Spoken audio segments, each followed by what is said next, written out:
Yan mga kababayan, meron tayo gagawin panibagong battery.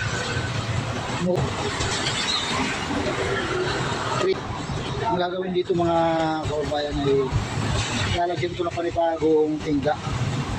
Puputulin to tapos lalagyan natin panibagong tingga. Ito nagawa ko na ito dati. Ilagyan ko rin ito ng tingga kasi dati maliit na rin ito. Ito naman ang bumigay.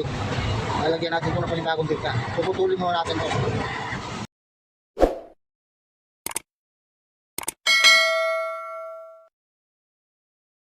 Ito ang aking gagamitin pang hulma dyan sa battery terminal.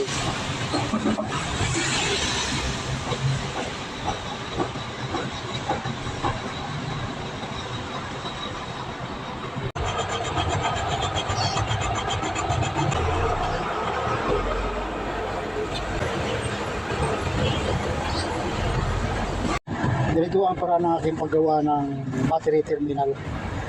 Pinuputol ko muna siya tapos lilinisin ko ito tapos lalagyan ko siya ng pundo ng tingga. Pagkatapos maglulusaw ko ng tingga, ibubuhos ko rito.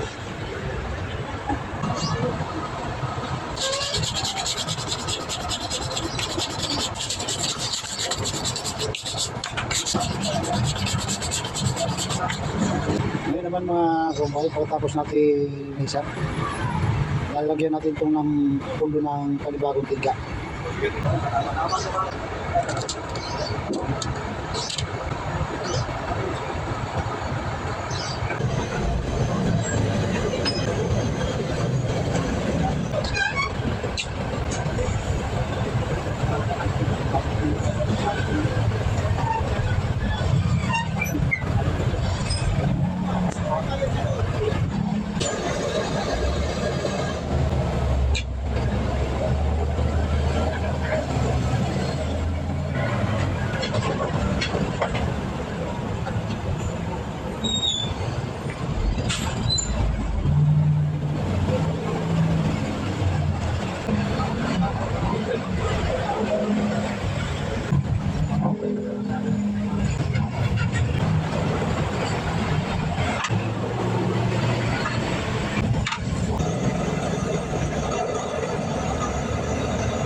Ayun, ayos na mga kababayan.